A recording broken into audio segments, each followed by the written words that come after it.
Hey guys, welcome back to Create an Impact series. So, last time we spent a lot of the time talking about this idea of finding peace internally. And honestly, we went deep on both reasons and practical steps you can take. So, it's for sure worth going back and listening to.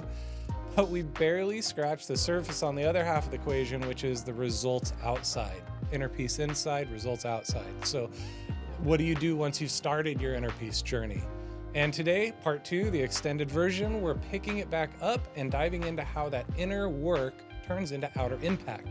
We talk about stuff like career, your relationship, and results versus goals. As always, no ads, no sponsorships. We're just here to talk real life and to give you something that actually helps. So let's jump in. Welcome back. Creating an Impact. These are such fun conversations. We went so deep on inner peace last episode that we didn't even get a chance to talk about results. So we're going to spend a lot of time today talking about results because it's really important. That's how things get created in life. And in my mind, and I would love for you to pour into differentiating between the feeling that you're just constantly busy without results, you're just work without results, and then having a meaningful impact. So what does that look like? How do you strike a balance between I'm just working so hard, I have full calendars, meetings all day, I have meetings at night, and then you're just not really producing results, and not necessarily just in the business context, but just in life in general? Yeah. So there is a distinct difference between activities and actions versus progress and results. You can have bunch of activities, but if they are not leading to producing meaningful results, those are just activities. For example, you go on a basketball court and you want to get better in your shooting. You just keep shooting. That's in a bunch of activities. But the goal is to get better on your shooting, basketball shooting, making more baskets. Now, how do you get better? Like really better is when those activities lead into actually making baskets. And the way you really get to that place is rather than just keep shooting those baskets, you having cameras around. You really have a commitment towards getting better so that you can achieve the desired results. So a bunch of people can dribble the ball on a soccer field. A bunch of people can go and shoot the ball on a basketball court. But what's the goal? The goal itself is the name is the goal, that you are making the goal or not. So there is a difference between doing a random activities and taking actions versus producing results towards a well-defined goal is the difference between results and just people taking some actions. Yeah, and goals to me, I mean, just to go a little bit further on that is it's not just being on the court, it's not just dribbling the ball, it's not just throwing the ball towards the hoop, but you got to understand the actual goal, which is score the points. Yeah. And that's totally metaphorical in life too. So if you're not clear on what it is you're set out to do, you're never going to get it done. And so having those cameras, having that opportunity to be to watch the replay tapes, to have the coaches that talk into that portion. So so so not just doing the things, but understanding why you're doing the things. Yeah. And also, what is it which you would like to accomplish out of those things, right? In the world of life, in the world of humans, like you talk about a sports analogy, but for humans, you need to be very clear. What is it that you want in life? Do you want to be an entrepreneur? Do you want to be a leader? Do you want to be a great father? You want to be a great mother? You want to be a wonderful community leader? What is it that you want? And one has to be very clear. And once you get clear about what you want, that that's when you really need to look uh, about what will I have to do. What is it that I need to do that will lead my life towards the desired and well-defined goal that I have put out for myself. Another one which I want to share about putting the cameras and watching yourself. For humans, reflection is a very important thing. You can have your own camera, because camera records and put in a memory, but humans have a distinct capability that they can see themselves. The analogy and the, call it like being fly on the wall, like being a fly on the wall and watching yourself, what's happening, and then replaying those tapes while you are going back home and driving your car or taking a shower. Just watch yourself. Did I do what I said I would do at the time when I said I would do? Or did I really fall short? Did I commit and deliver on time with quality?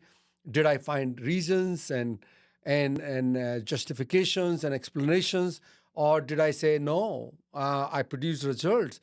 Uh, there is a call as long as versus whatever it takes. And there's a difference between those two. People say, oh, I want to be an entrepreneur. In my case, for example, or I want to be a leader. I want to be a leader as long as. That means there are certain conditions apply. You have a way out. There is a way out. There is a dependency you have created. Oh, I want to be a leader of my team if my team listens to me, as long as team listens to me. Or I want to be a leader of the organization if my manager gives me opportunity. As long as I get an opportunity, I can really show and exhibit my skills and my leadership skills. Versus you saying, no, I want to be a leader. I'm committed to be a leader, and whatever it takes to be a leader. And it's the commitment component. That's what's missing in the as long as. That's just saying, I don't have to be fully committed to this. Yeah. It's a lot of ways a very lazy answer. Yeah, there's a backdoor exit you have already created. You have an easy way out called as long as. But if you are really committed to something, you say whatever it takes. Yeah. Whatever it takes, day, night, morning, evening, this, that, it doesn't matter. And you said something a few minutes ago. It's important to have the goal, and you have to make a plan to get to the goal. And I see the plan as an incredibly functional, tactical portion of achieving, like, I want to be an entrepreneur. I can say that. What does that actually look like? Even if you're totally committed to it, what does that look like if you're not going about it in a wise or effective manner? So I have the plan, right? And the plan means I can measure KPIs against that plan. I can measure the results, having smart steps to take to get to that goal. Yeah. And I've heard you say in the past many times, we use this word creation. Mm-hmm. What's the creation that's coming out of having this goal? Mm-hmm. And I think to some people, creation might be a word that they're not used to using in this context. But why are results the key to creation, and what does that actually mean? Really? Yeah. So it's very powerful. Creation word is a very powerful word, and people can have different connotations around that. But for me, for me particularly, and if you look at it deeply, creation will tell you why you want something. Like, I want to be a loving father. Why do you want to be a loving father?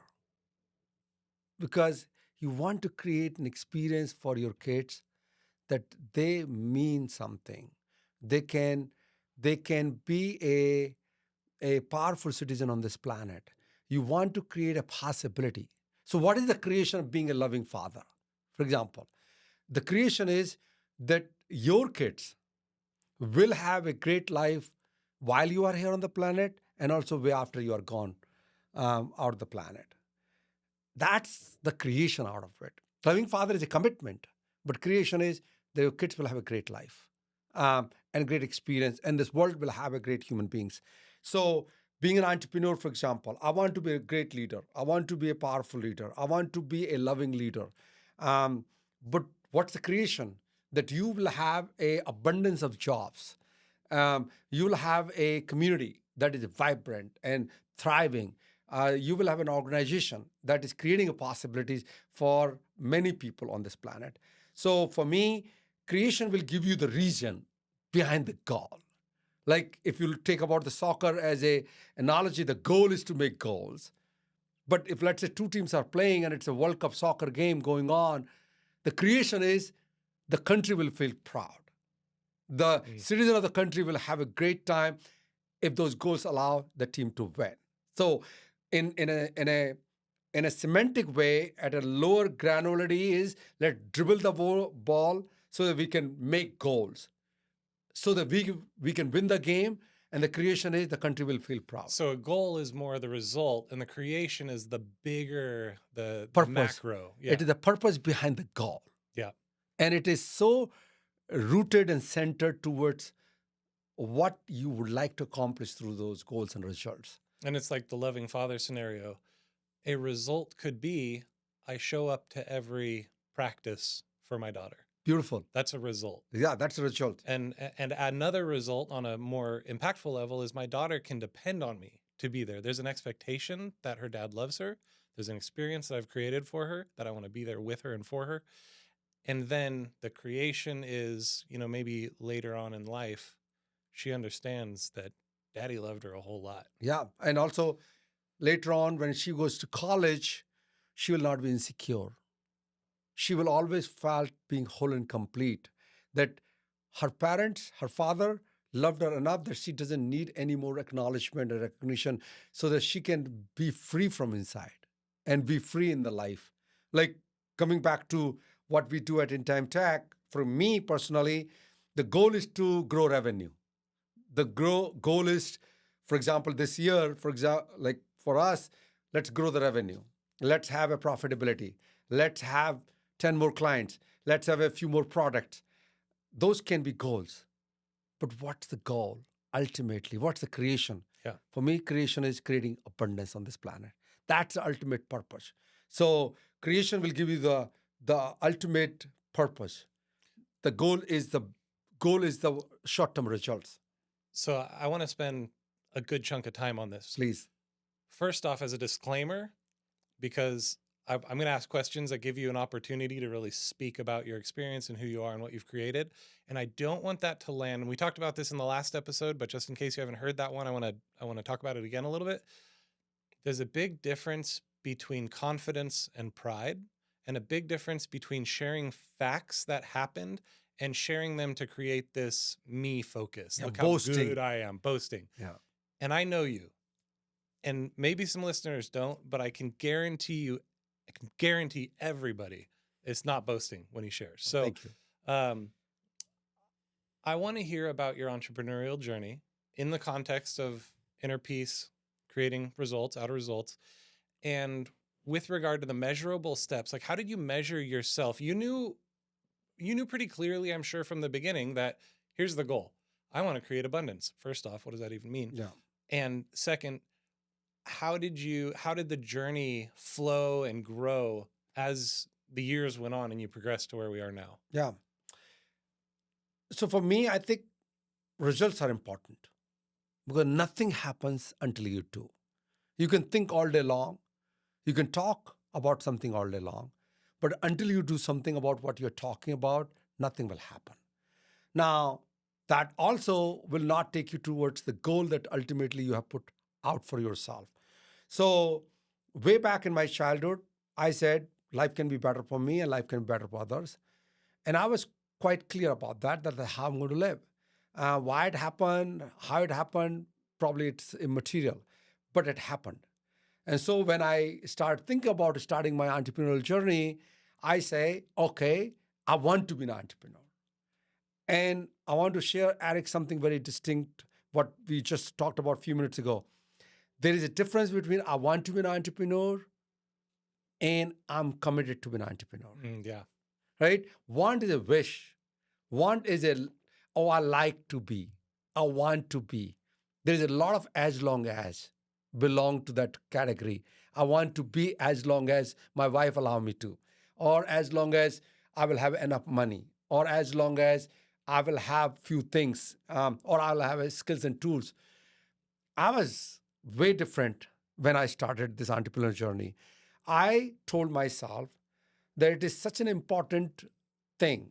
It was a worthy of a cause in my world. It's an important goal I had in my life that I didn't want to die without trying.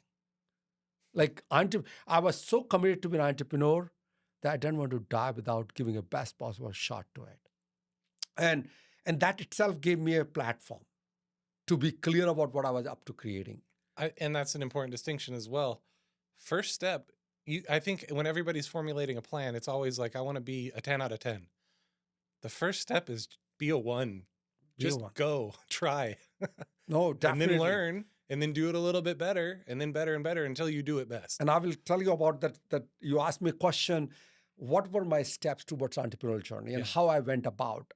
And so first and foremost, I transformed myself from I want to commit, right? And once you commit, then at least you have a platform to be someone because you are so committed and you say whatever it takes. Now, still, I was not sure I would end up being an entrepreneur. I was not sure I would even end up being a successful entrepreneur. Success was not a thing in those moments for me, and I can't measure myself because you didn't have done anything, but I was very committed. And so then I started planning towards it. One other thing was, when I went after entrepreneurship, I also defined the timeline for me that I will give my life to it. But there might be a time when if I didn't reach to a certain place, I would tell myself, okay, it's not for me. I gave my life to it, but maybe I'm not designed for it. For example, like if you want to play for NBA or you want to play for professional sports, you say, I'm committed to, but maybe you don't have skills. Yeah. Right? Maybe you're not designed for it. It's a tiny percentage. Yeah. Isn't it? So you need to really be very clear also to defining those metrics and measures and timelines. So I gave myself 5 years. That if I'm going to come out from my ongoing day-to-day job, which I used to work for a company, and I will come out and I'll give my life to it for 5 years. Now, important, the risk that you took in doing this, you were making great money at the previous company. You're way up. I was making growth. 6-figure money. Yeah, and you were on this huge growth trajectory, and you had a team that you were managing, and you're mover and shaker, and you left. Yeah. Oh, yeah. Because of the exact same reason. I didn't wait that, first I need to find clients or I need to build team. I didn't wait for any of that. I needed to build a team. I needed to find client. No, I said, no, I'm an entrepreneur. I just left. And I think those who might have seen those times, it was 2008. 2008, 2009 time frame, there was subprime crisis. The whole September of 2008, when Lehman Brothers fall, the completely financial crisis in the world, an in-time tech domain name got registered in September of 2008. That's wild. I just made a call that I wanted to be an entrepreneur, and people thought I was crazy. I said, what are you doing, Jeet? People are looking for a job. People are looking for things, and you are leaving your high-paying job. You are nuts. Pretty much that's what people told me. And I say, it is a... People still tell you that. Yeah, probably. That might be the case. You know, Eric, how it goes about. Because once I put my mind behind something, I don't see any traffic light. I just simply say green light. Like I just go after it. So I went after it. But then I was very clear in mind what I was getting into. I've saved enough money that I could save myself if I would not make any money. My family would have not, had a adverse, I would have not put them in harm's way, right? So I was financially secure because I saved money and everything, not financially secure like I had millions of dollars in my bank account, but I had enough that my kids would have not been left hungry. And then I just chose to be an entrepreneur and give a timeline of 5 years and say, let's go. That's how I started this company. And what were the steps? You started it. That was really step one. Tell me more about the journey of getting to where we are today. Yeah, definitely.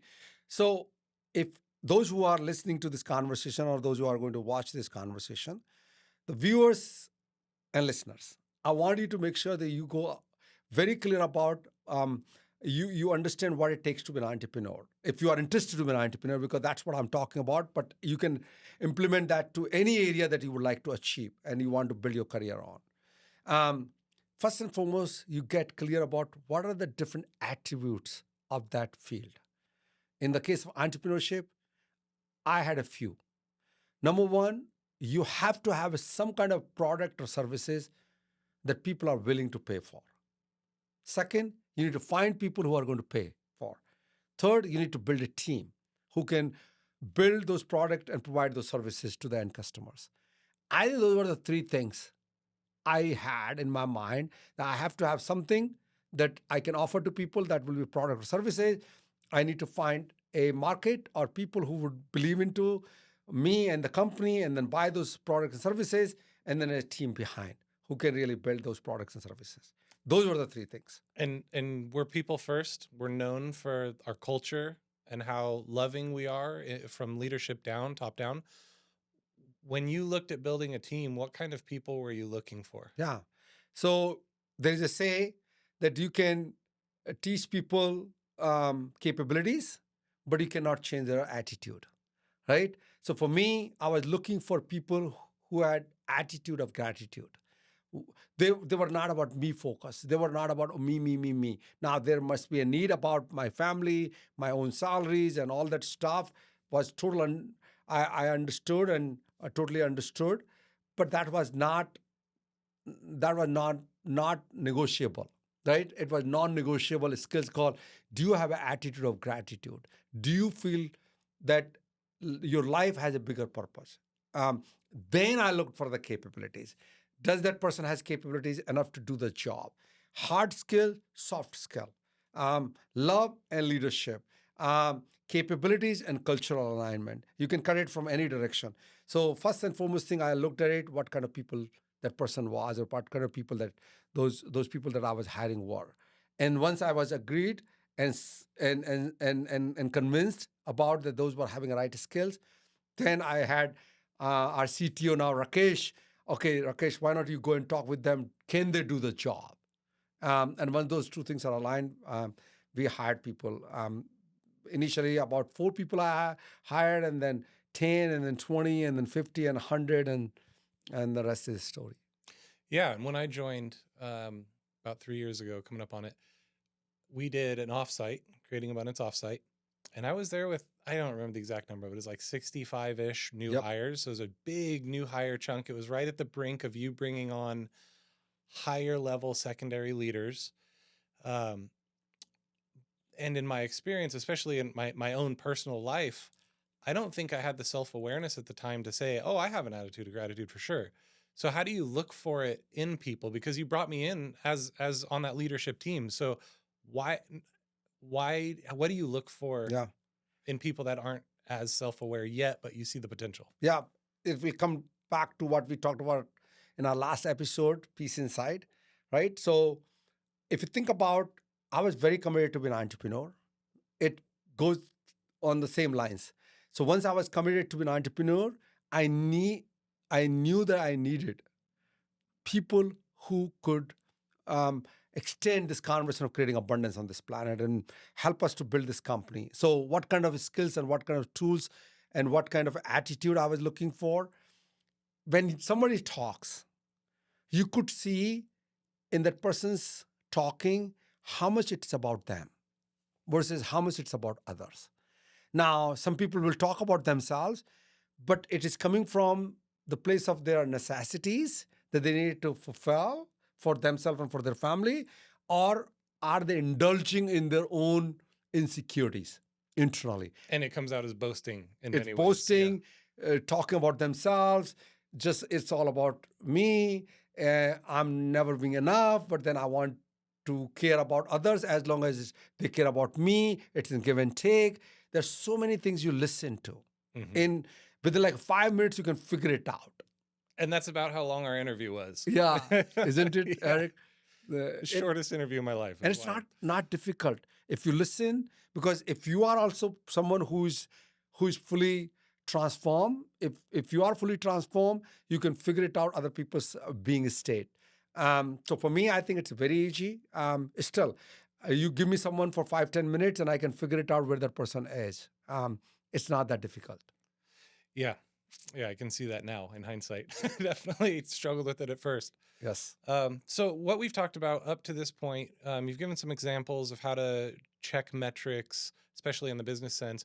What about metrics on the harder to measure side of things? Like I want to be a good husband, Yeah.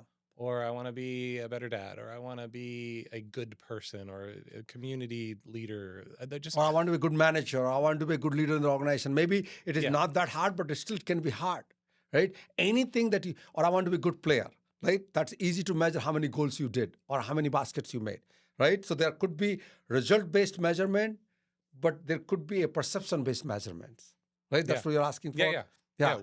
And you are saying what way you can really go about? Yeah, how do you measure it? I mean, I think the easiest example in my mind is relationship. Yeah. How do I measure the success of that? Okay. Because there's a lot of uh, well, I don't want to prescribe things, but in my life, there's a lot of if you don't communicate it, there's just unknowns, and you don't actually know how she's doing, and I don't, and she doesn't know exactly how I'm doing if there's no communication. And I'm committed to being a good husband, but so in that scenario, how do you measure Yeah, success? absolutely. And what we are talking here is how to achieve results. Results, exactly. Right? Yes. How do you really measure yourself that you have achieved the desired result? You have achieved your desired goals. So one of the ways, and a human relationships, because majority of them will fall into that category. What I look for is that when I do something and when I'm saying something, how much resistance I'm seeing from the other side.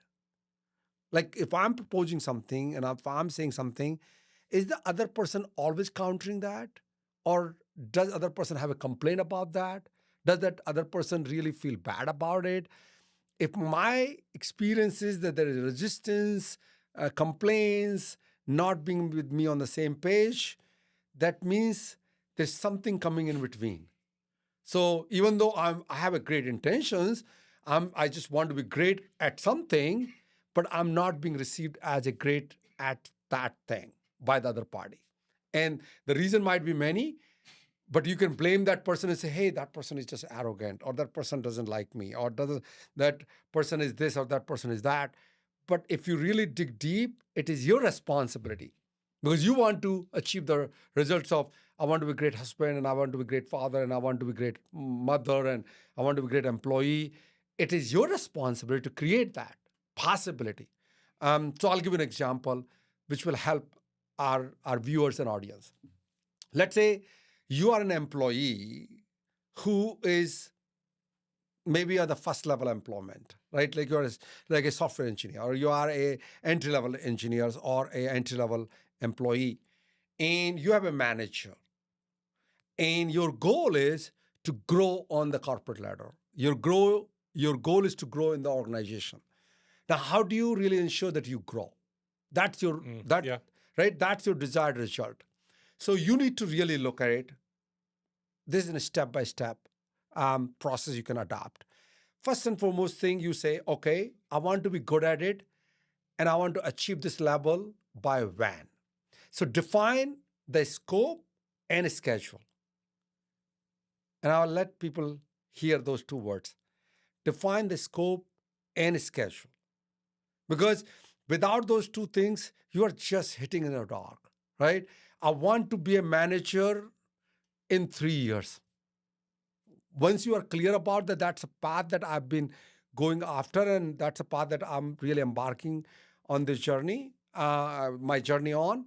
Then you say, okay, what steps I can take to achieve that? And the best way to look at it, looking at a manager, what kind of skills and tools and what kind of result that person produces. And then going from backward from that and say, okay, in order to reach to that place, what action I can take tomorrow? What action I can take today?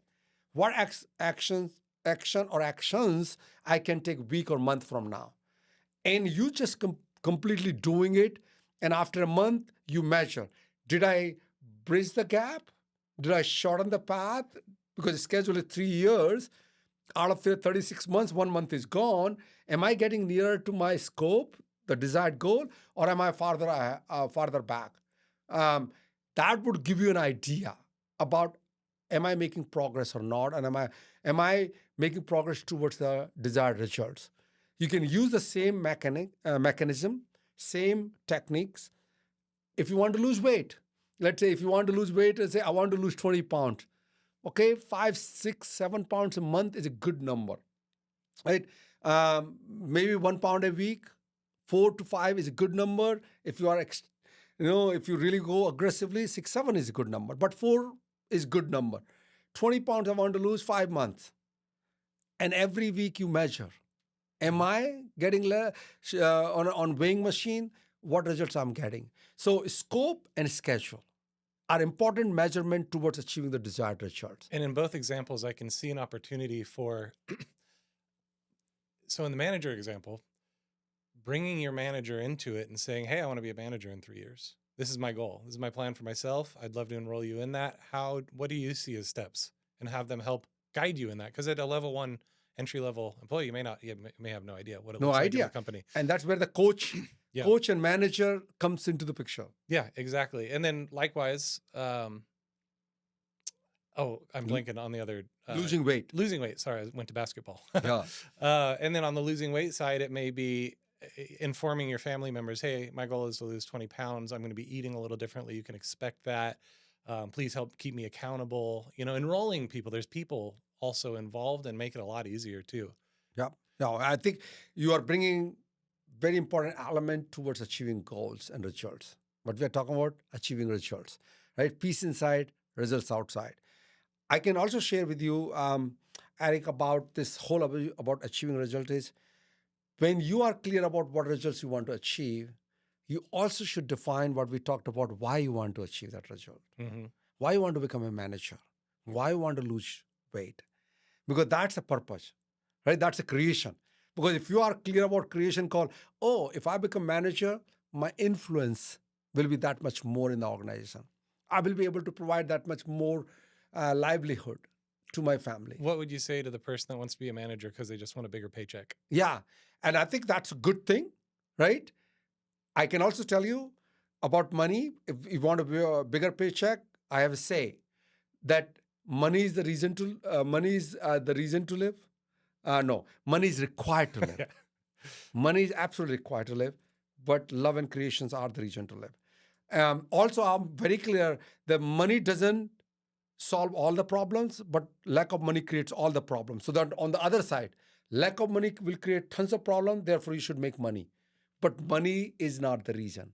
Love and creation the reason. So those who are only interested to get a bigger paycheck, being manager or leader in the organization, you will find that money is important, but money is not the reason. Eventually, you are going to find, what am I going to do with that money? This is like beyond certain money, it's going to live in the bank account. Like you can buy how many cars? You can buy how big of a house? It's not going to give you peace. It's not going to get you happiness. There's actually centers you can go to for the ultra wealthy because they're depressed, and it's like a whole thing built around having immense wealth but not having inner peace. So yeah, and money is not an evil either. Money is an important category. I want people to understand. I'm not saying, and Eric, you and I are not prescribing that don't worry about money or don't think about money or don't make money. Absolutely, make money. Get as big of a paycheck as you can, but not at the expense of. Yep. Remember, not at the expense of your peace and a joy, and not at the expense of your health, not the expense of your relationships. That's not worthy, right? Relationships. I'm so glad you said that because it just sparked this idea. We're talking a lot about results to the individual right now.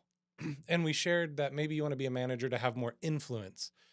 And really, what is the impact of that influence? Why do you want to have influence? That brings me to this thought.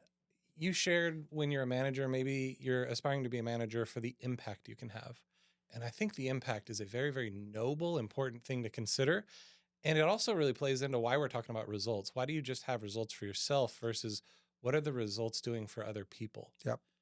And you have a huge view on how this applies to creating abundance in people's lives.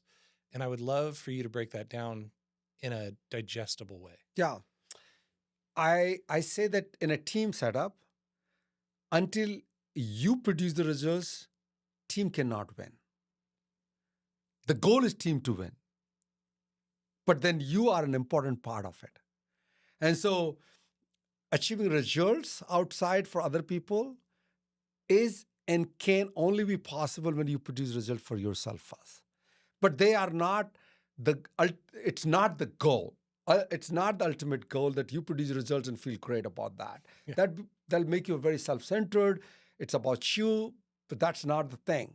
But without you, the creation is not possible either. So it's a dance that you need to dance every day. So for example, for me, I look at my life and say, okay, Jeet, without you producing results, team will not win. But your results won't matter. That's not the ultimate goal for me, particularly and personally. So that's what I want to invite people to look at it, that they need to look at their own progress, achievements, results, goals in the light of, in the context of the bigger purpose they have towards life. Whether it's a team to win, creating abundance for our case, or for the community to really be vibrant and thriving, or home to become more peaceful and joyful, whatever the goal might be. But it starts with you. But it's not about you. And that is how I really want human beings to really start deciphering that you need to do your job, but you're doing it in the context of a bigger purpose in your life and other people's lives. That's awesome. Truly, you can have such a big impact. You started your entrepreneurial journey with the goal of creating abundance. And when I first joined, I was like, creating abundance, that's cute. But seeing how much tenacity, commitment, passion, drive you've had to creating abundance, not just in your life, not just in employees' lives, but really in the community. I mean, we are a highly celebrated company. We're a profitable company almost every year since we started back in 2009. And the impact that, I mean, the awards we've won for involvement in the community and for the level of at which we do business and for the fastest growing privately held company in Idaho, or one of them, sorry, top 100.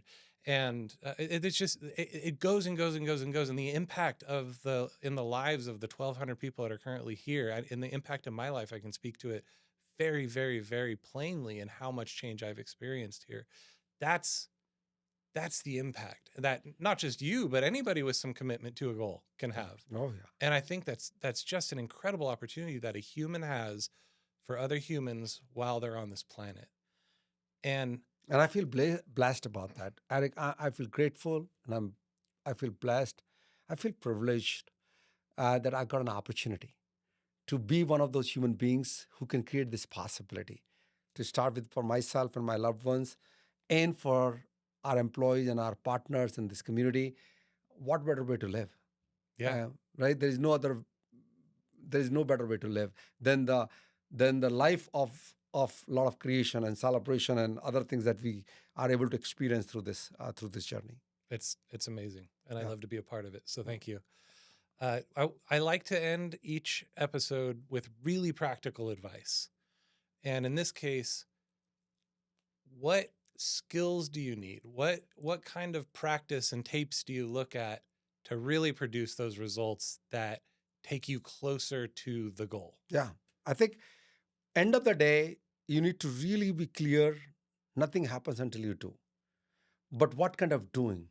Doing in the context of producing desired results. Doing in the context of achieving those unshakable, unquestionable results and goals that you would like to achieve. And very important part of achieving results and producing, achieving goals and producing results come down to the skills and the tools. See, if you watch a player, we have been using sports analogy. In the sports analogy, someone comes onto the plate and they are in the groove and they just hit the ball. That's called muscle memory. They don't even think, but they reach to that place because they develop their skills. They acquire new tools and they practiced enough. So my biggest advice to people, those who would like to achieve something, whether you want to be a technical leader, whether you want to be a managerial or leader in the community, or you want to be a good parent, or whether you want to be a someone you want to run for office, whatever might be the case, whatever the goal that you have, that you want to produce results for, look at it, what kind of skills and what kind of tools you must have that you cannot produce those results quickly without having those in your disposal. So look at your skills and tools. And if you don't know, find someone who has done that. That's why I call it, find some role models. Find people who have done that one before, those who came before you and have done. Be around those people. Find those coaches. Find those people who have found that level of success in their lives. So skills and tools are an important element of it.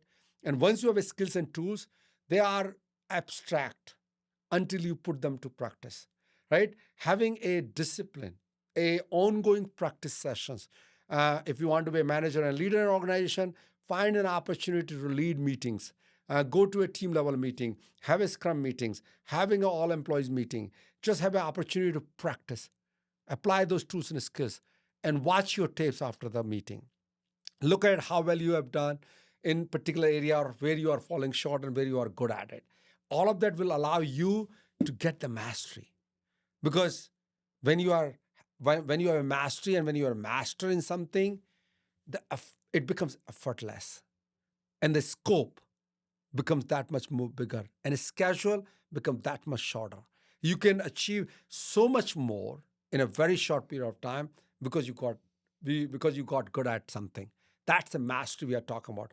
Achieving results becomes so easy and easier when you have a mastery in a particular field. And mastery can only be possible when you are good at something.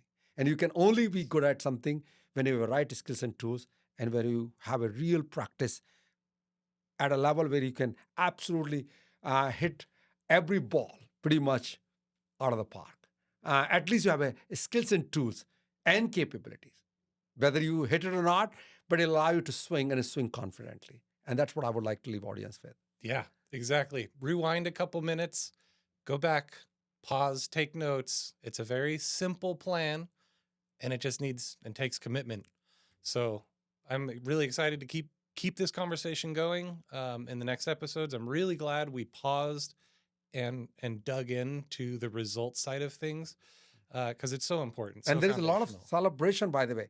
When you produce results, you celebrate. And the people who look up to you and count on you also celebrate. When you help producing results by yourself and others, look at the success the team and the organization, the community, the countries can have. And you don't success when you reach the goal. I'm sorry, you don't celebrate when you reach the goal. We celebrate almost all the time. Yeah. It's showing up to work is fun. We're so excited to contribute. And every time we do an offsite, every time we have a successful meeting, every time we hit a milestone, there's always a celebration that takes place. Yeah, you celebrate process and you also celebrate the outcome. Both. Because process is equally important. Because processes will allow you to achieve the outcome.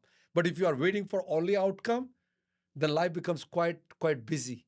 And so an outcome may not be able to, you may not be able to get the outcome you may not be able to get the outcome in 3 months or 3 years. But what about these 3 months and 3 years? There could be some milestone. That's what I call it a process. So enjoy the process, celebrate your process, also achieve desired result, achieve the outcome that you are looking for, and then have that celebration at that time too. But don't wait for the outcome. Celebrate as you go along to achieve those outcomes. That's awesome. Thank you. Keep the party going. Thank you very much, Harry. Take care. Thank you for joining our conversation today. Remember, peace inside creates results outside. And if you like these conversations, please do subscribe to our channels. I'm available on Instagram, Facebook, LinkedIn, and YouTube. And I want you to connect with your greatness. I love you all, and we'll see you in our next conversation.